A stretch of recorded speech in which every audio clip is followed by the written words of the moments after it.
Welcome to Let's Talk Possibility, episode 75 on the 27th of May, 2013. We're talking with Paul Myburgh, who lived for 7 years with the last of the wild Bushmen, about the topic of spirituality. Thanks for listening.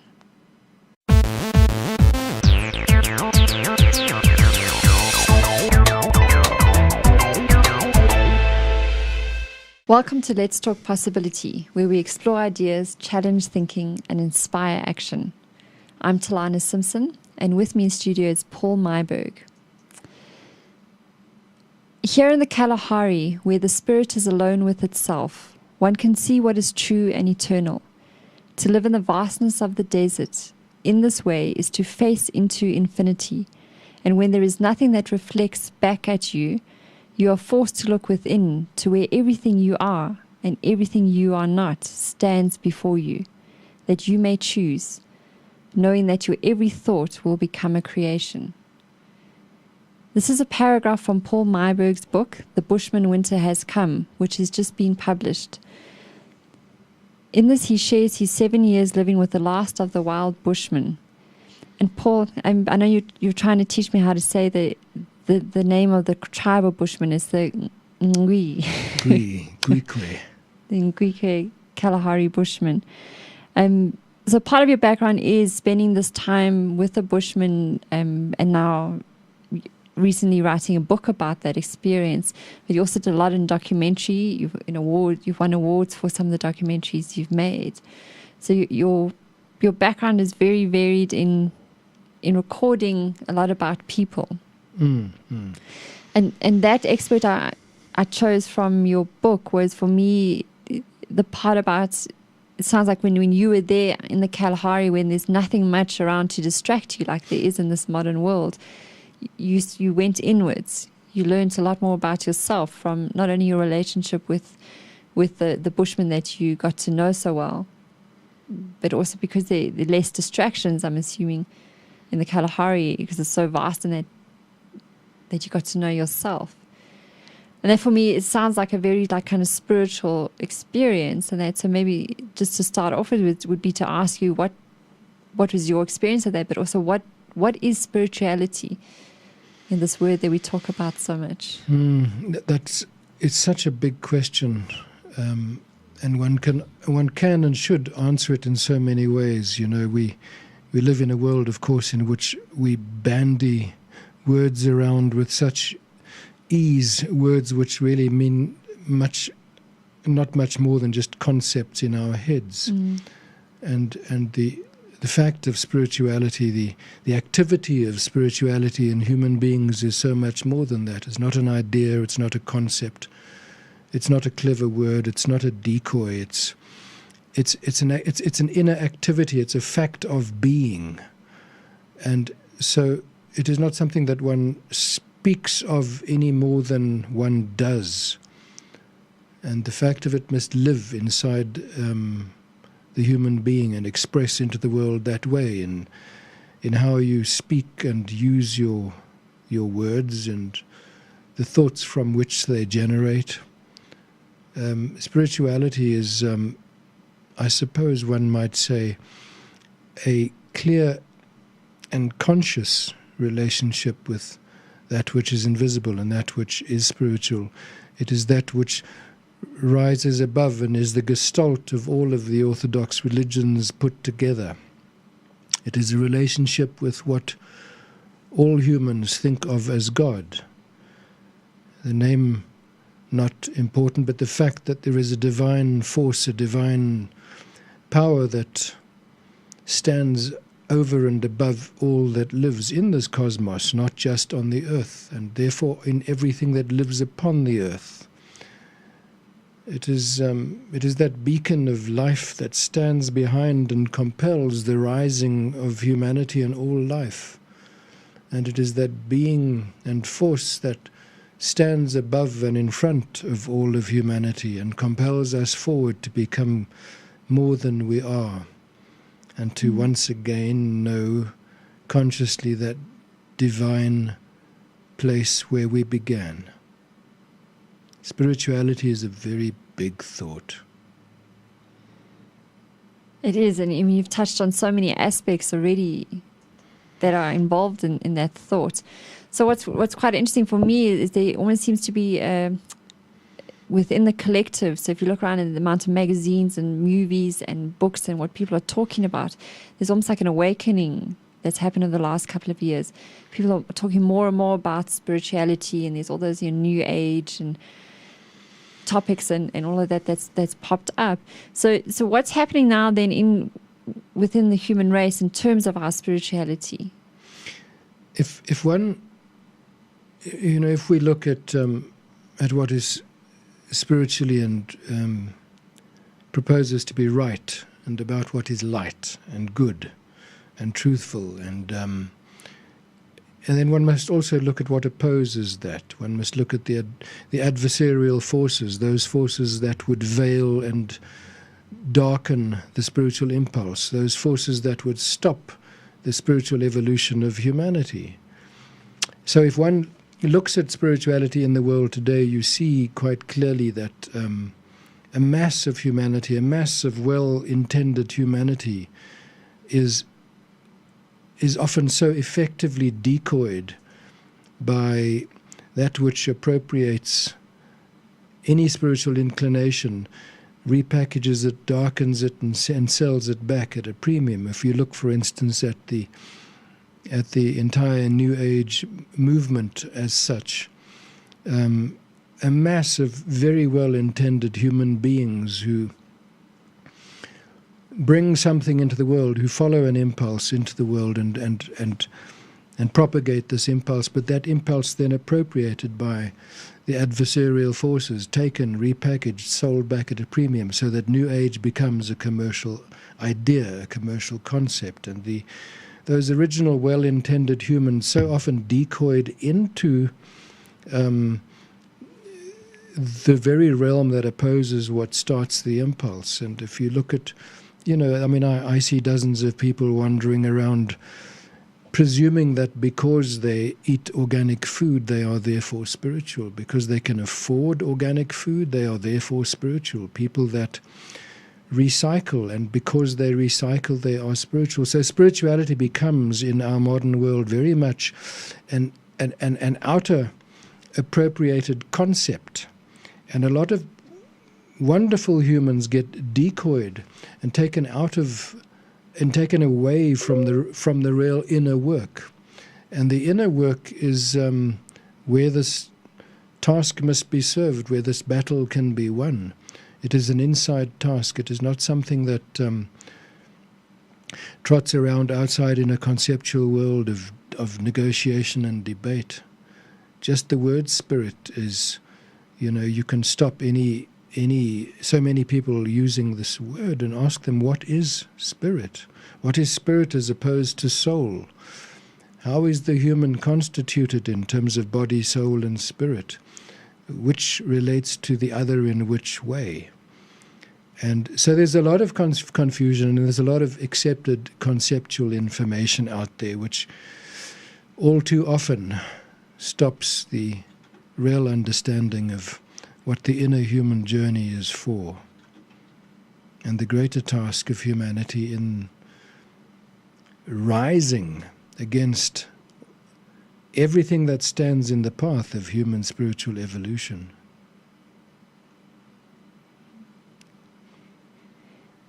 So with that, we've actually had a question come in from Pabalo, and I think it's quite appropriate now. She's asking, well, can you then please define a soul for us?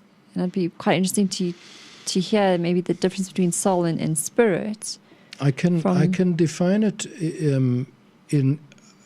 I would start off by saying, in the constitution of the human being, if you're looking at body, soul, and spirit, you might call soul that which must be filled with spirit. So one can look at the astral body or the soul body of a human being. One can equate it, if you like, to a chalice. One can equate it, if you like, to what is often termed the Grail cup.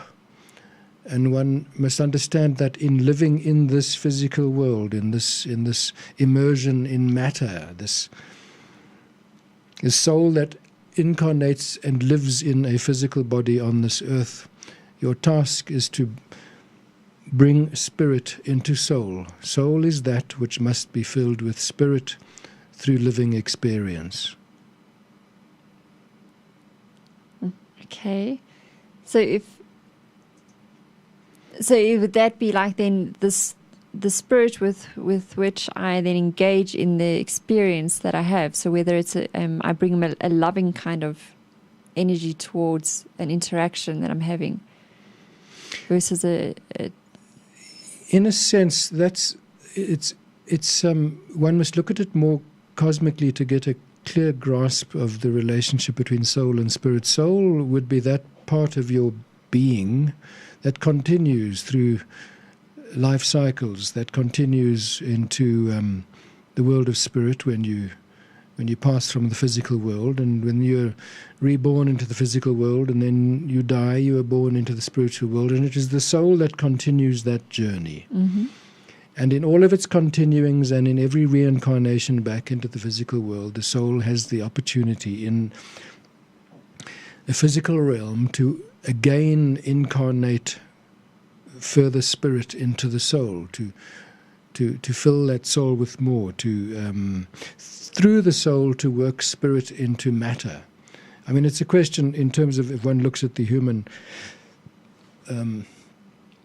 almost the human purpose on earth, and the it is in many respects the transubstantiating of matter to spirit. We can only find our way to spirit through matter. So one experiences also quite often a world in which so many people abandon and deny matter and live in this almost ethereal state, which is almost a conceptual spirituality. Our task is to transform matter to spirit in that sense, and in freedom, by choosing, and to do it consciously, not in any dreaming or unconscious way. So spirituality must not be seen so much as an emotional or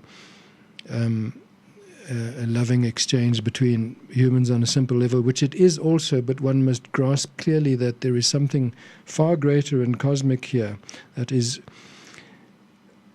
offered and asked of the human being. And the human being on earth has a specific task, and it is to transform matter to spirit in freedom, in choosing, and to do so consciously. We have a role to play in the cosmos. We are not here by accident. The spiritual world watches and waits to see what we do. The part that we play is important. And it is not just about the trivial exchanges between human beings. It is what they lead to. It is what they bring into the world. So the voice of humanity in that respect, the entire voice of the living human being in this cosmos is important. The words that stream from us into the heavenly realms is important. It determines much more than just the fate of human existence on earth. It plays a part in the raising of the entire solar system in the world. We have a far greater responsibility than we presume, far greater. And it's not either to then suddenly think, well, we're giants and we're gods. No, we're not. We're spiritual beings in a physical body, and we have work to do. And we're a long, long way from where we started, and we're a long, long way from where we will finish. So is then the bringing of spirit into the soul, into this experience, what you're saying like about within the cosmos we're here to raise the cosmos. I can't remember your exact words, but my words would be to raise the consciousness of. So through the way we have experiences, by bringing more spirit into matter, we raise the consciousness of that matter such that it can have a different level of experience by bringing more spirit into No, it's not so much to raise the consciousness of matter. It's to raise it's to raise spiritual consciousness in human beings. We do it. Our journey is through matter. Yeah. It is not. It's not to deny matter. It is to transform the nature of matter. One must also understand that in the scheme of things, there is no such thing as matter. Matter is, in fact, just another form of spirit. It is coalesced or condensed spirit. So everything is a transformation towards spirit, and which is a raising of consciousness in the world, in the cosmos. I didn't know that.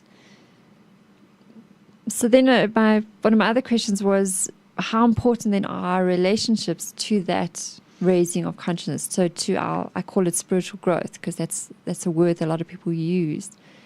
And I know that you've gained a lot from your relationship that you had with the Bushmen, when you spent those 7 years, living with them in their way. Yeah, so. I do know that, it's very easy to sit in the middle of a desert and feel close to God. It's given. That space is filled with God. There's no effort in achieving that. It's very easy to sit in a forest and feel holy, but it is far more difficult to find light in dark places. And that is where the work really must be done. One must, in pitch darkness, come to know the nature of light. And if one looks at the challenge that lies in all relationships, the relationship between anything and anything else, be it between mineral and plant, or plant and animal and human, and then human and human, those relationships are filled with challenge and filled with tragedy and triumph. And if one especially looks at the cross-gender relationships between human beings, which, if anything, are perhaps the most difficult challenge that we all face, and the comprehension of what and the resolving of the disparities between you and I. There's this thing about the space between. It is almost the ascended space, if you like. And what happens between you and me, I see my light in your eyes. You see your light in my eyes. What raises up between us, if we put between us that which is gentle and conciliates. Those words I read, spoken by one of the wise humans who has walked this world before. It was a man called Goethe. And he speaks of that which is gentle and conciliates. And if that which is gentle and conciliates is between us, something rises up in our conversation. If that which is between us is prejudiced and opinionated and egoistical in any sense of the word, and that nothing rises up in that space between us. But if we put between us that which is gentle and which conciliates, what rises up is something that is bigger than both of us. And the wisdom of the world, in a sense, comes into that space and reveals in the exchanges between human beings. I mean, if you look at the conversations that humans have, they are vertical conversations. I speak on top of you, you speak on top of me, and you're thinking about what to say while I speak, and I'm thinking about what to say while you speak, and no one listens and no one hears. And it reminds me of the nature of conversation amongst the first people. Their entire communication is horizontal. I speak, I pause, it's open-ended, I stop. You've been listening, so you don't immediately jump back with another view. You absorb what is said, and it works in your being, and then you speak it back into the space between us, and it's open-ended. And because we live in the same context, there's no hurry. There's no mitigation, there's no justification. It's just a listening and a speaking. And a listening and a speaking. And that kind of horizontal conversation is so much more conducive to the rising of wisdom, to allowing the wisdom of the world to come into the space between people. So there are many things, but essentially there was another wise human who once said, "Where two or three are gathered in my name, there will I be." We cannot come to spiritual wisdom in isolation. We can only come to spiritual wisdom in relation to one another. It is what rises in the human being between themselves and the other.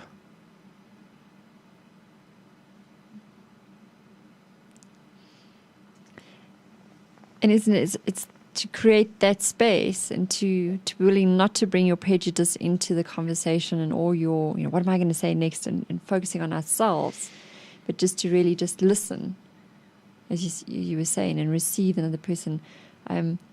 That's something that it's like one of the biggest challenges that we face as humans.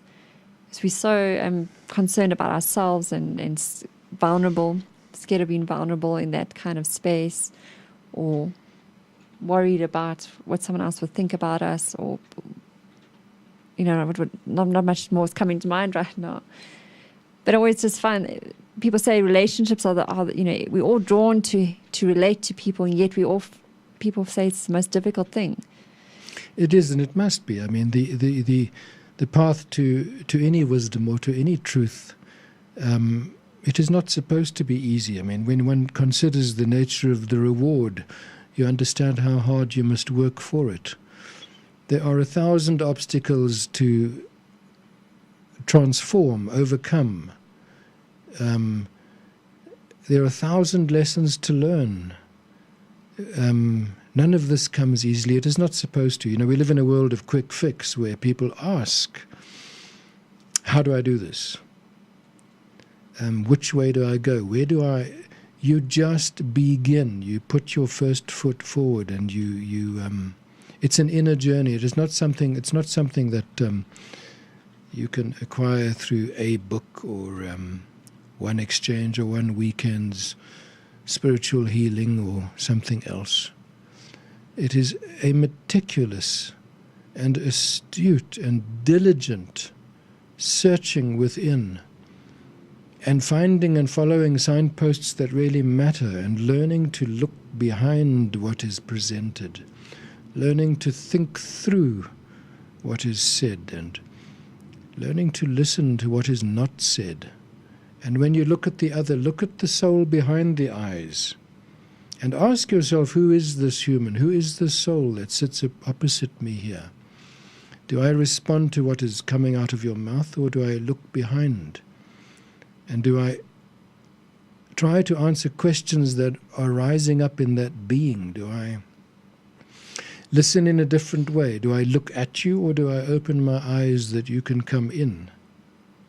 And if I open my eyes that you can come in, I'm going to get so much more of you. If I open my ears and myself that you can come in, I will know so much more of you.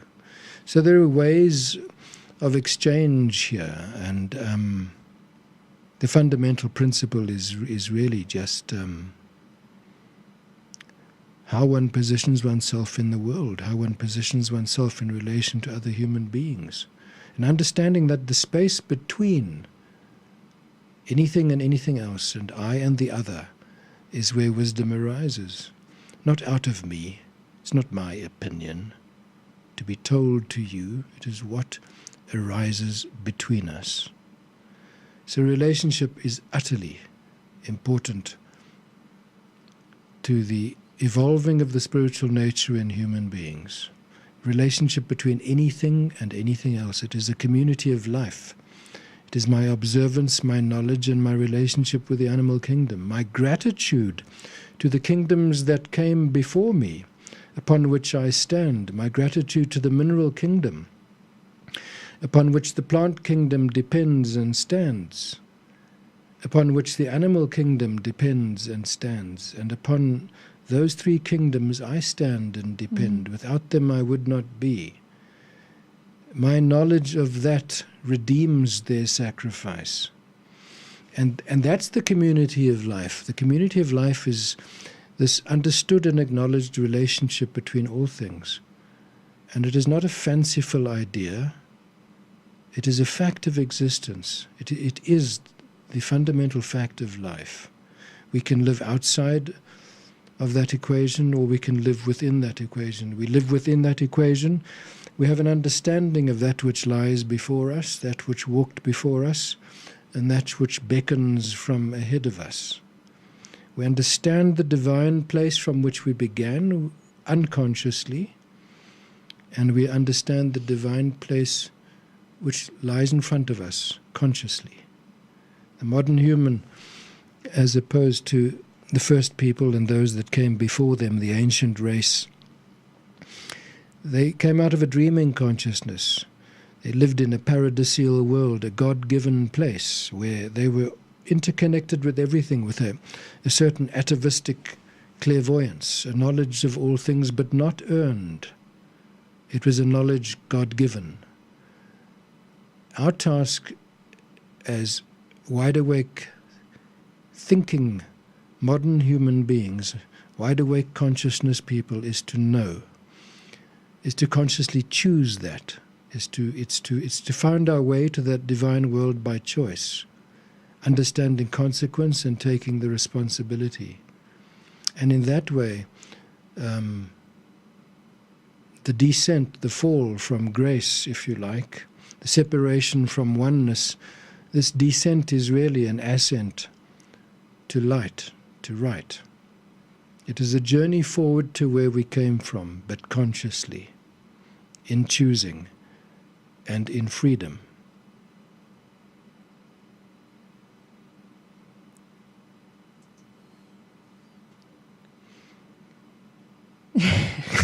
So, as I just let that sink in the space that has been created between us, I suppose it comes to just my last question that I had for this discussion, which was the how part, the practicalities.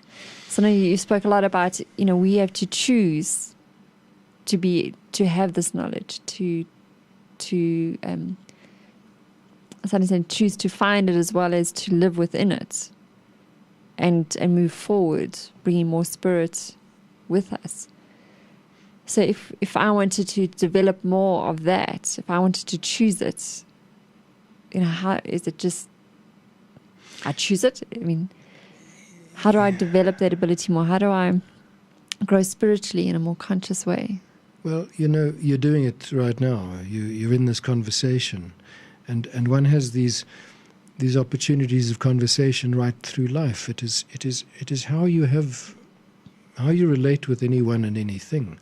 One can ask all the obvious questions, and it comes down to not what you do and when you do it, and it is how you stand within yourself.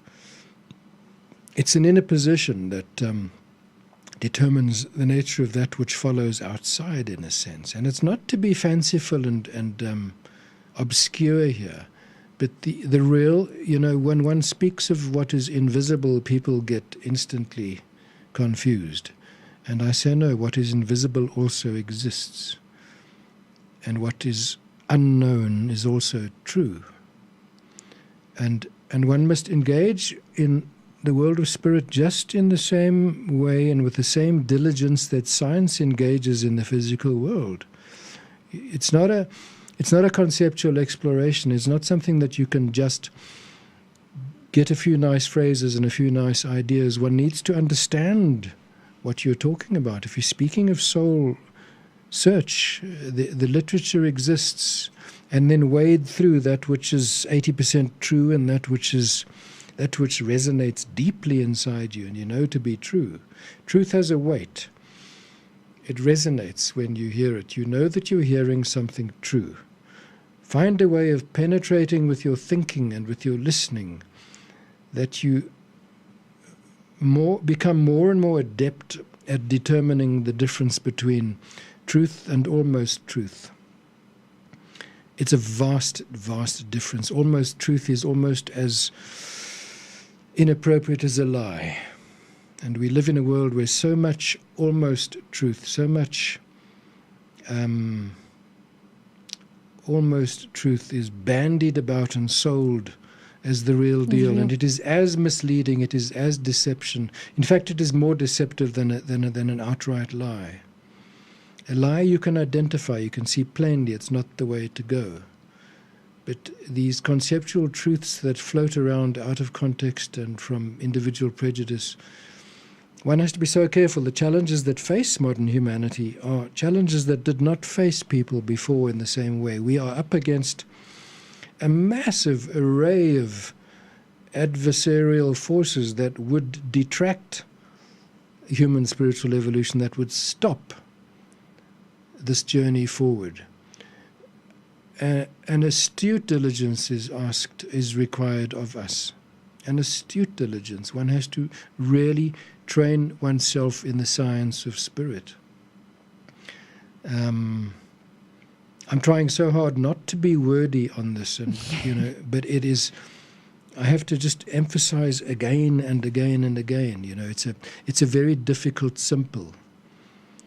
A very, very difficult simple, and it just calls for a serious due diligence. Every day you ask yourself, how do I stand? How do I listen? How do I speak? How do I stand in this world with that comes towards me and that streams out of me? How do I stand? And with that as the question in our minds, how do we stand? We're going to have to wrap up for this show. If someone wants to get in touch with you or hear more, what's your website address? My blog site, which was put together for the book, which is a good platform for future dialogue on any aspect of the arising humans, us, is www.bushmanwinter.com. Great, and you can also find out more about Paul on his profile on our website, which is ltp.ltnet.tv. And share your views. Tell us what you think is spirituality and how you are standing in this moment. Tell us on Facebook or tweet us at LT Possibility. Next week, we're talking about renewable energy, which will be also another interesting topic. But until then, from me, Telana Simpson, and all of us here at Let's Talk Possibility, have a great week and go stand in the possibilities.